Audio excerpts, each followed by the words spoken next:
Welcome to Deeper, a series of Thursday evening talks hosted by Abandoned Normal Devices. Each week we speak to the commissioned artists of the festival to go deeper into the ways of thinking and working. Hi, my name's Kate Davies. My pronouns are she, her. I'm sitting in a room in my studio in a dark blue shirt with a grey background. I'm a white woman with short hair. As part of the festival, I've been producing a piece of work, an immersive piece of work called By the Sound of Things. And thanks to Anne for inviting us to have this conversation today. I'm delighted to be talking to Professor Steve Simpson from the University of Exeter. Steve is a marine biologist and a fish ecologist and a specialist in bioacoustics. And today's talk is really a discussion with Steve about the ocean soundscape. But first, I'm going to give a bit of a brief overview of context to the project that I've been working on, maybe to help frame the conversation just a little bit. So, By the Sound of Things is an immersive sound piece with an accompanying film in collaboration with sound designer Chris Simpson and marine biologists like Steve. And the work explores the vast extent of the shipping industry, as a kind of global rhythmic choreography, and how the things we buy, which mostly travel by sea, play the planet, a kind of rhythm stick, if you like. And it focuses on the effect of this on the sonic world under the ocean, a space we can't hear because we don't have the right kind of ears. And that deafness to that world seemed really interesting to me. The idea of trying to comprehend things beyond the range of our perception. So the sound piece and film work as a kind of diptych. There are two parts to it, above and below. So the world of the shipping industry above the surface of the water and the world of the ocean underneath. And I'm going to start by playing the short trailer for the film and the sound piece.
So as a bit of a context to the setting for the piece, I was commissioned to produce the piece aboard the Daniel Adamson, which is, or also known as the Danny, a historic tugboat, kind of Art Deco steamship.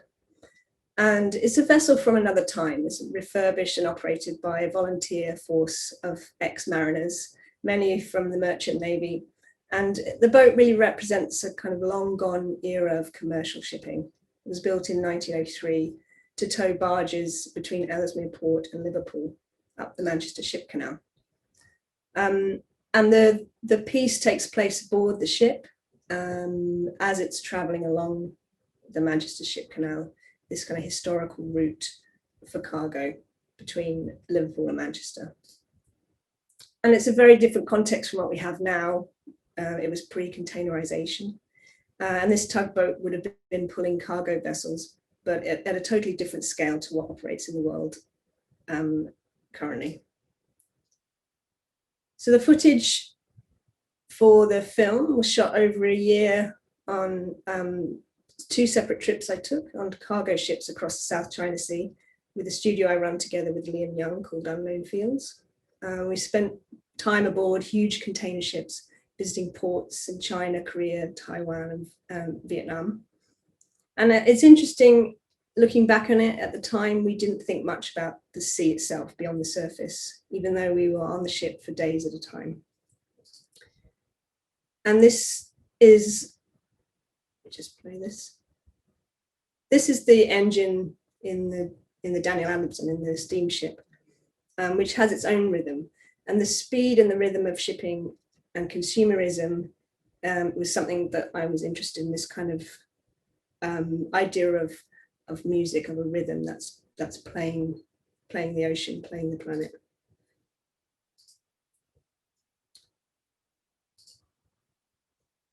And this is the engine room, and it's coal-fired, so it has its own pace, a much more human scale that would soon be outpaced by diesel engines. And ships now run 110,000 horsepower engines, which produce the same amount of carbon as about 50 million cars each, burning a very thick, dirty bunker fuel. And I think that idea of kind of outpacing or the kind of scale and the speed of shipping becoming beyond a human pace was something that was interesting to me as well. And on the boat itself, it's the below deck spaces that are sites for the work. So the sound piece in the film were experienced below deck, the sound piece through headphones in a blindfold while you're lying on the bunks in the crew cabin, where the crew would have been sleeping between shifts. And the film also below deck in what's called the lower saloon. And the context of the ship is quite rich. So I wanted to find a space where you could take the audience somewhere else as a kind of dream, to submerge them below the surface of the ocean through sound. And the piece, the kind of central protagonist in the piece is the container itself. So the container is really important. It's as an inanimate thing in a world of things. So she, it's a woman, is the narrator of a journey below the sea. So we follow her as she's lost overboard from a container ship and sinks into the ocean. And she talks to us and she kind of judges us a little bit. And I was interested in the container as a vessel, as a witness, and as an ear. Witness to all the stuff it carries, the bits and bobs we buy, the frivolous and the necessary, and a witness to the shipping industry. As a kind of, the resonance in an empty container is amazing. And this idea of the container amplifying this world and the echo of our consumerism across the planet was something I wanted to focus on. So to see the container as a resonating chamber, if you like. And the container is one of millions across the planet. So just a small piece moved by an invisible workforce, a workforce we don't really think about. And it's kind of beyond our consciousness when we're buying things. And shipping noise is now so widespread through the ocean that you can detect it absolutely everywhere. So part of the work was trying to convey the scale of this and to try and capture and communicate it in a visceral sense, communicate the sound that we literally leave in our wake. So working together with the 3D sound designer, Chris Simpson from Aurelia Soundworks, we've been recording binaurally at ports in the UK.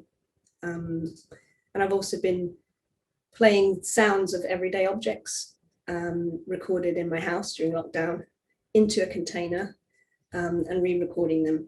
So slowing them down and distorting them to layer them into the soundscape of the work. So the container, during the making of the work, the container becomes a kind of echo chamber, literally, for all the things that we have lying around our house that have been brought to us by global shipping. And so the piece is looking at trying to understand what's down there, what's under the surface, with an awareness of the increasing effect and impact of noise pollution. And I was intrigued by the problem of the imaginative leap that we needed to take to empathize with this, the ocean being a world where the physics of sound is fundamentally different. Our ears aren't made for that environment, so it's hidden from us. And through the conversations I've had with Steve and other marine biologists, it's brought this into quite sharp focus for me. So I think rather than being an artist butchering the science any longer, I think I felt we could have this conversation now with Steve, and wanted to ask him a few questions.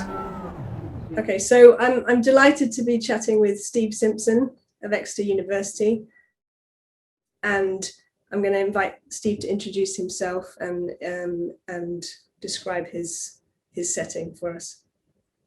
Hi, so I'm Steve Simpson, Professor of Marine Biology and Global Change at the University of Exeter. I'm sitting in a glass office. There is a lot of background noise, as we'll be just talking about later. I'm wearing a blue t-shirt. I've got brown spiky-ish hair, and I'm a white male. My pronouns are he and him. Great, thanks, Steve. So I mean, maybe just to kick off, I mentioned that we don't have the right ears for the sea. And I wondered if you could talk a little bit about how sound works underwater and how it works differently from sound in air. Yeah, so it's a great starting point, Kate. So really our ears have evolved to hear sound pressure that travels through air. Air is a very low density medium. We can see for miles through air. If you go underwater, you can't see more than about 20 or 30 meters, even in really clear water, because the water is very dense. Water molecules are semi-locked together in this matrix, chemical matrix. And so what happens as sound travels through that dense medium is that every water molecule vibrates. And so the production of sound is coupled mechanically to the receiver. So the producer might be a ship, the receiver might be a fish swimming 10 miles away, but there is a direct connection between the engine of that ship and the fish 10 miles away by the water molecules. So it's really shaking all the way through the water, which means sound travels really well underwater. It travels long distances. It doesn't lose much energy as it travels. So it's quite different to in air, where you might not be able to hear things happening more than about half a mile away. And it's different. I mean, it's different. It's not really analogous to the way that we use sight in that way, because you can't turn your ears off. You can't close your ears. No, that's right. So animals really are locked into their soundscape. And the soundscape, they've evolved to be able to do that because biologically it has so many important functions to be able to communicate with each other, to be able to hear a predator approaching or to find prey, to be able to locate where you might want to live. And so this soundscape natural has been really important over evolutionary time, which means that now as we add sound to the ocean, there is no escape from it. And quite sensitive hearing that might be evolved to hear distant sounds now means that human noise can completely overblow anything that might be being heard from the natural world. I don't think it's hard to grasp that. I think it's hard to grasp the intensity of it. I mean, I think we've all been in the sea, and we tend to imagine that what we're hearing when we're in the sea is what the animals are hearing. I mean, how does marine life use sound? Maybe you could paint a picture of the kind of the layers of soundscape, because probably they're operating each on a different kind of frequency, each in a different niche. Yeah, and just to reflect on it's being hard to grasp. If you're scuba diving and suddenly feel like there's a ship about to crash into you and come to the surface, you'll see it on the horizon. Or sometimes we've been scuba diving and surface because we feel like there's a ship about to hit us, and it turns out it was an aeroplane flying over above. So even though we're not particularly well connected to that sound, we really still sense it underwater when it's a very intense sound.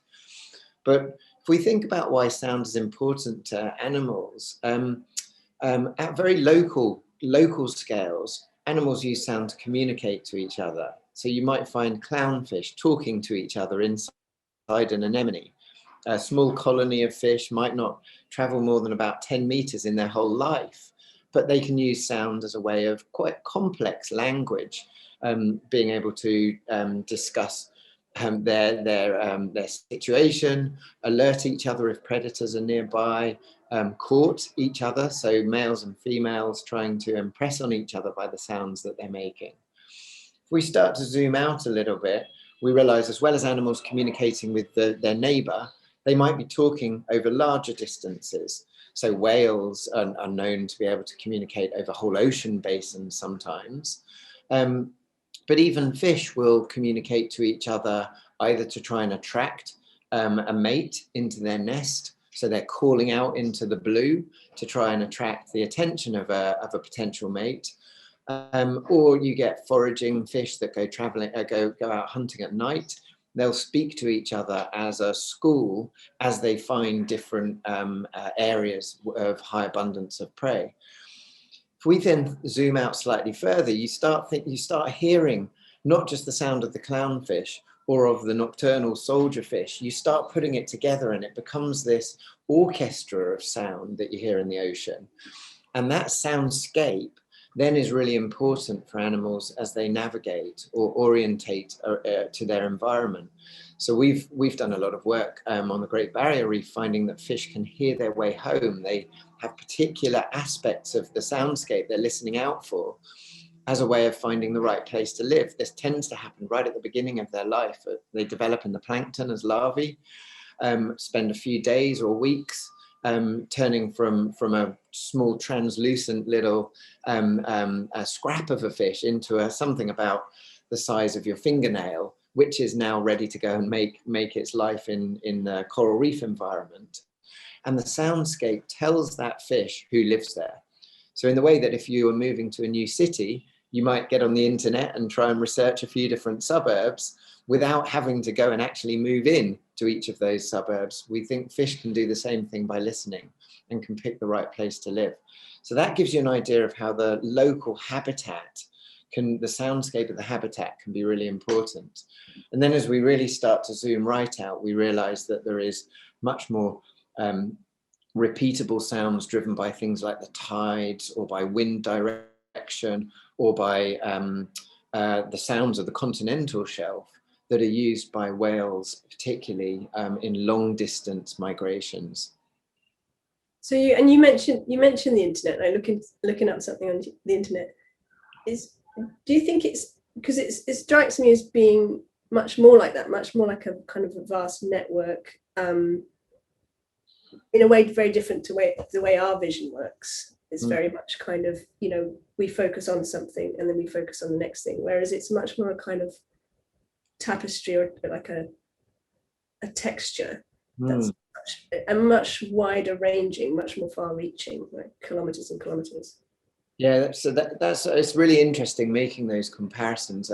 I mean, I guess we're very visual animals, so we're excellent at selecting the thing we're looking for across a landscape of the visual world. If you look around, you tend to be able to focus on distant lettering if you're trying to read, and filter out everything else. Sound is much more ubiquitous. So directionality is lost in terms of soundscapes in a way that we can choose to look in a particular direction, which means that if you've got frequencies that are important, and we see that invertebrates tend to operate in the first kilohertz of low frequency sound. Fish might get up to 2 or 3 or 4 kilohertz in their hearing abilities and also their ability to make those sounds. Cetaceans, so whales and dolphins, can certainly hear the sort of ranges. We go up to about 22 kilohertz as in our youth, and start to drop down some of those top frequencies as we get older. But some porpoises are up in the many tens of kilohertz in their ability to communicate. So there is some selectivity in the frequency bands that different animals can both make sound and hear sound. But if there is another sound in those frequency bands that's louder, then it becomes masked. It becomes totally hidden. And by turning your head, you don't have an ability to be able to only hear in a particular direction. So that's where frequencies can start to really overlap each other. And when we think about noise pollution, that can be a real problem. So I was going to ask you that in the natural world, I was going to ask, how does one species distinguish their own species communication? And they've got a kind of niche, frequency niche, have they, where they operate within a kind of... Yeah, so hearing is selective across different frequencies, and that gives some selectivity, but of course sound also has patterns. And that can be the other really information-rich component of sound. So we've done some work on cod, including cod in the River Mersey, that produce sound to reproduce. So the male, so cod congregate in the winter, down at probably 100 meters or so depth. And then the male and female will start swimming towards the surface, and the male has about 6 seconds to sing the perfect love song to convince her that he's the one that she wants to release her millions of eggs for. And that sound has patterns. So although it might just to us sound like a grunt, kind of sounds, within that it tells her something about size, his health, his origin, the areas that he might have been living in. And that's done through patterns rather than through just changing frequencies. But we see in other fish species that they're able to change frequencies. Certainly fish start to sing deeper sounds as they get bigger. So in a clownfish colony, you can pick apart who's making the sound based on the depth of the voice, with the big female actually being the one with she's the dominant fish in the colony, and she has the deepest voice because she's the largest fish. So in that sense, the frequencies can carry a lot of information, but the patterns of the sound, whether it's a pop, a trumpeting sound, a trill, a purring sound, carry a lot of information as well. And that's taken to the extreme by dolphins that have their own name, effectively. They have a unique whistle, which they and their close family are able to replicate. But beyond their close family, then it starts to lose its authenticity. So it gives a dolphin an ability to be able to communicate with its close family. And they often swim around singing their name, Steve, hi, I'm Steve. And you'd be swimming around saying, I'm Kate. And then I'd say, hi, Kate, because I'm your close family member. So I can make the right whistle. So in that sense, there's a lot of real nuances in the sounds that animals can produce that then can be really important for their local social interactions and the society as a larger scale phenomenon that we see in some social animals. And I think, it's fascinating because I think the thing that I struggled to grasp or was trying to understand was, to try and equate it with vision, that actually, obviously our hearing is nowhere near as sophisticated as our vision.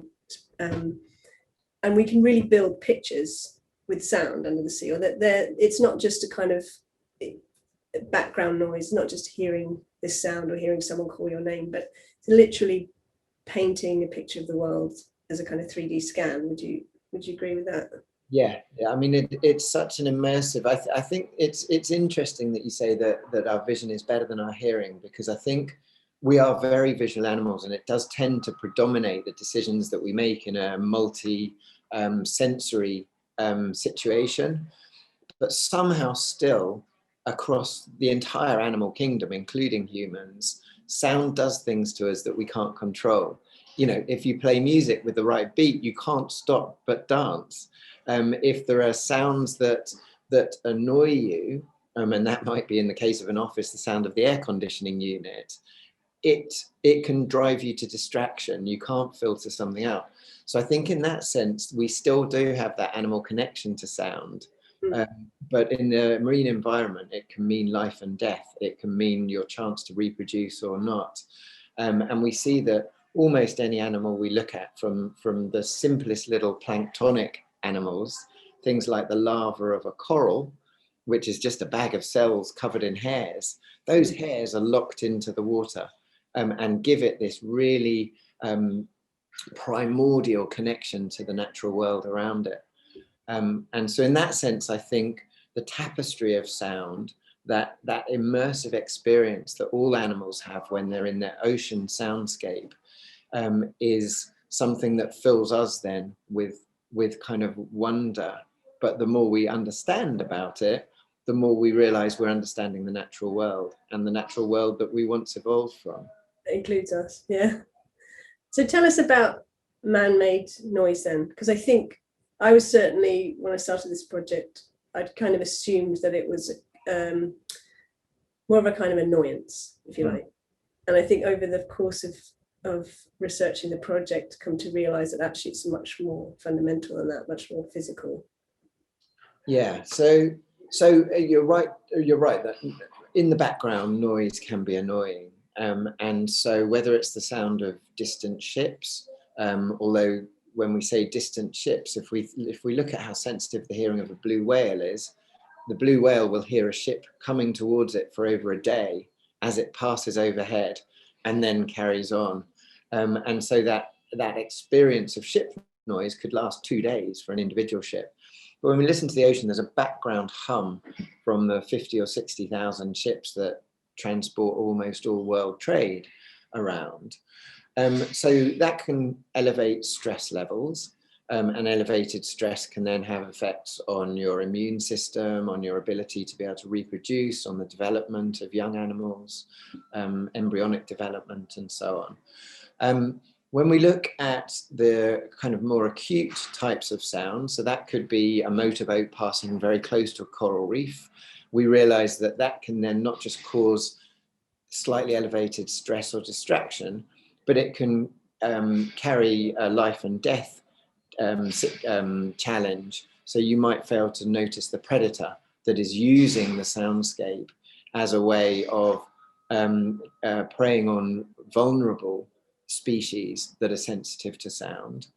When we think about the much more intensive human sounds that we put into the ocean, so that would be pile driving, underwater construction sound, or Navy sonar systems, or air guns that create underwater explosions that are used then to penetrate the seabed in the quest to find new oil and gas reserves. Those very impulsive, explosive sounds can actually cause physical damage, can rupture the swim bladder of a fish so it no longer has its buoyancy, can rupture the ear, the ear anatomy of the fish or of an invertebrate that has hairs locked into the water column. It can cause those to rupture and to damage. So sound can be a sonic boom that can cause physical damage. And actually some animals have evolved the ability to create a sonic boom. So when we look at snapping shrimps or at mantis shrimps, they're able either to be able to implode a bubble in the water that it causes an explosive sound, or to be able to move their claws so fast that they have a sonic boom around it. So it becomes a sonic weapon. So, so sound really can convert very large amounts of energy or focus large amounts of energy on quite sensitive body parts of marine animals, which can cause physical damage. And I've heard it talked about as a acoustic fog.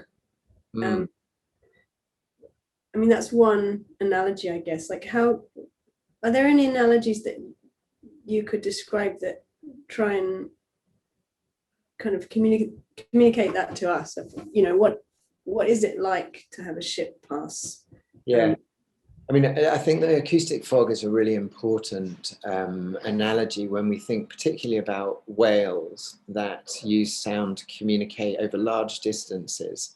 So 200 years ago, 300 years ago, before any kind of motorized vessels were on the ocean, then whales and dolphins, particularly whales, would live in social groups that could spread out over hundreds of miles, and they'd be able to communicate with each other using deep, low frequency sounds. And they'd be able to therefore migrate as a pack, but spread out to look for, fairly patchy food reserves as they went. And they'd be able to maintain their larger social groups. When ships started moving around some of those migratory route areas, you realize that the noise floor, so the background noise, increases. And that means that the sound that the whales have to produce to be able to be heard always has to be above the noise floor. So it starts getting squeezed up to the more intensive sounds. The intensive sounds are intensive because you're near to the animal producing that noise. So the range over which the animals can communicate shrinks. And we think for whales in the Caribbean area, that could have shrunk from 1,000 kilometers down to 10 kilometers. And that has profound influences on how you can operate as a larger family unit, how you can migrate, how you can find and alert each other to patchy food reserves. So in that sense, I think the acoustic fog is really useful. I think in terms of the kind of ways that at the smaller scale sound might cause impacts, actually you can look at evidence on human reproductive success. So humans that live near to roads, to busy roads, find it harder to conceive. And there's actually a delay in the likelihood of having children if you live very close to a busy road.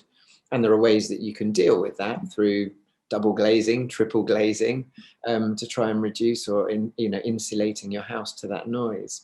So we realize that the sound that is just causing this slightly elevated stress level in animals can have real knock-on consequences for populations as reproduction becomes harder, early development becomes less guaranteed, and the lifetime, the likelihood of surviving through multiple breeding seasons reduces.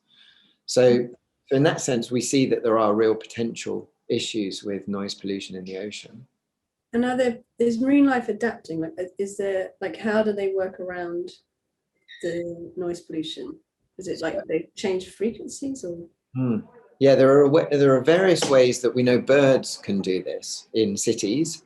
And so the timing of when birds sing can avoid rush hour. And we see the same thing in the seasons with orca, that they're able to call in some of the gaps. Now, it's not rush hour with shipping, but there are gaps between the ships. So that's one way that you can call between the gaps, call within the gaps. The other way that we see that fish adapt is that they can call within the gaps in the frequencies. So there might be certain resonant frequencies of ships, which then mean that those aren't the right frequencies to communicate over. And so we see that fish can tune their vocalizations to relatively quiet bands within their own hearing range. So that's two ways. The other way that you can always make yourself heard is to call louder, which we've all done at a party when we're trying to communicate with each other. We come away having almost lost our voice. It's exhausting and actually can damage your vocal ability. And so we know that producing more sound can be dangerous in terms of using more energy, or also alerting your presence to predators. So in that sense, there are adaptive ways that animals can change their song, but we're still really only just understanding how that really links with the different sources of noise pollution. And I suppose, what can be done? I understand that it's only one of the issues affecting the ocean, obviously, big one being climate change. In terms of its relationship to that as an issue, maybe you could talk a bit about that, and are there things that can be changed that would alleviate some of this?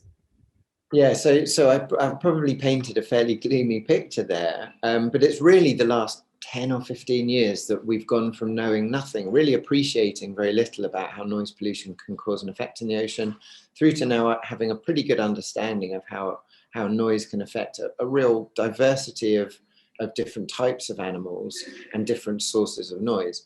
The really exciting thing about noise is that it is probably the most controllable pollutant in the ocean. We know exactly where the noise is being made. We know exactly what that noise is. And there are now a range of ways that we can try and manage that. So one way we can do that is to, in the case of ships, slow down. Slowing down drops the amount of sound that ships make significantly. And we can insulate the hull of the ship so that the sound doesn't radiate into the water. And we can either retrofit or fit new propeller blades. And the propeller blades are where much of the sound from a ship actually comes from. It's as the propeller spins round, it creates areas of low pressure on the blade, which causes cavitation, so bubbles form.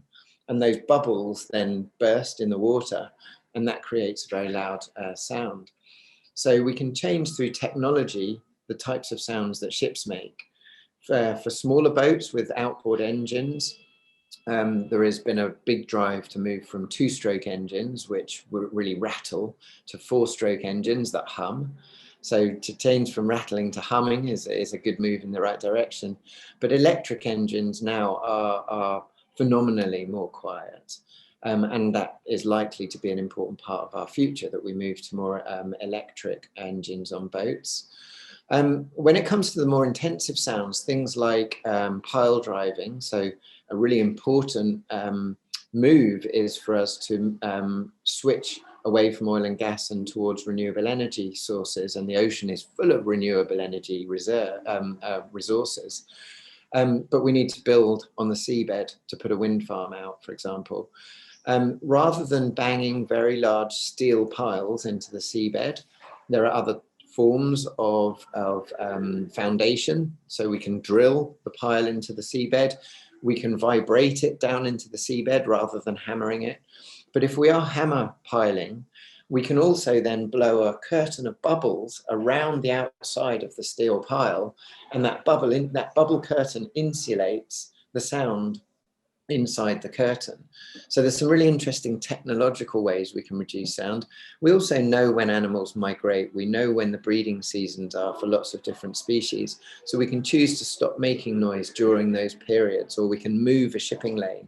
Because this sound pollutant is a point source and we know where it is, we've got control over when and where we make the noise as well. So I think, you know, we're already seeing some really positive moves to reduce the noise pollution issues in the ocean. And in our lifetime, I believe that we'll have quieter oceans than we had when we were born. So it's a really positive message of hope, really, for our ability to be able to deal with ocean pollutants, and hopefully takes away one of the many different knives that can lead to a death by 1,000 cuts, building resilience in marine ecosystems, but also getting conservationists, technologists, engineers, and the public more generally excited about our ability to be able to look after the ocean and live much more in harmony with it. I mean, I think that's really heartening to know that you know it's something you can switch off. I find that really interesting. So it seems to be more of a kind of challenge of imagination than technology, right? We need to try and I think that's what I'm interested in. This, I talked about this kind of imaginative leap to try and empathize with somewhere that's so alien to us and that we literally can't hear, and it's very difficult to bring through the news channels, or you know, things that we would be looking at on screens, because it's not a visual thing.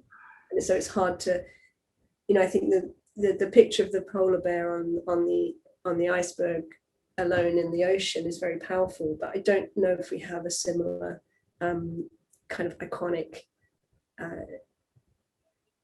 image, not image, but way of explaining that, or the way of emoting with it, I suppose. I mean, it is, it's the scale of it. It's been fascinating talking to you today, but also, you know, throughout the project, just to kind of get a sense of the scale and trying to understand. I mean, I kind of start to see it as this incredibly blinding light. If we find it like it's, you know, a light that is erasing all information about your surroundings and is totally omnipresent. And I try to, if I think about it like that, I can maybe understand it a little bit more, but it's very hard to empathize with it. I wondered, I mean, just to wrap up on a lighter note, I wondered if you could talk to us about your, you know, your most loved animal sounds. Right. Well, and I mean, just to pick up on what you're saying there, Kate, I think that's where art is so important, because it does take us outside of our lived experience into our world of imagination, and by linking with science, we do start to connect with the animals that we might never see, and or hear, because underwater, remember, most of the time, most of the world's oceans are dark 100% of the time. But even shallow water seas that we're familiar with are dark for half of the time as it's nighttime. We don't look at the polar bear in the middle of the Arctic winter because we wouldn't see it. And so it's probably sound that will give us the connection to marine species that we might not be able to get through vision. In terms of animal sounds that I love, I mean, I think the cod is really quite wonderful. To be able to produce such a complex repertoire, and to be able to do it with what we think probably are regional accents, based on having historic local spawning grounds. So the ability for a local population to be able to evolve different ways of making sound, and then genetically to lock that into their local population, means that we can hear the difference between cod from different places. There are some mysterious fish sounds, and we're still trying to work out the right technology to be able to move around underwater while listening to the soundscape, so that we can identify where sounds are coming from. But we did some work recently on the Great Barrier Reef, where we took a recording and at dawn, and then filtered out the higher frequency snapping shrimp to listen only to the fish. And there was this fish that just had the most booming, what we call the pub laugh.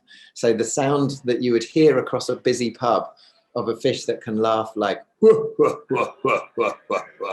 like that. I heard that one. Who knows what species it is? I mean, that's one of the most exciting things. There's just so many different wonderful sounds that we hear that we're yet to discover the origin of. But we've done a lot of work listening to clownfish nattering to each other in a whole range of different situations around their colonies. And we're getting to the point now where we can effectively write the script of the conversation, because we know which fish has made which sound and what the context was. And so that's turning our understanding of fish looking quite pretty swimming around an anemone into a real soap opera, as we realize. Because, you know, fish aren't known for their facial expressions. They do it all through sound. And it gives us a way of unlocking their lives, unlocking their language, to really start to dig much deeper into our understanding of the behavior of animals. That's the next project of fish-based EastEnders, I think. So thank you, Steve. It's been amazing, and it's always so interesting talking to you about sound. I could do it for hours, but I think we're going to get cut off here probably. Yeah. So I'd just like to thank you so much for joining us today, and thanks to Anne for having us in for a conversation.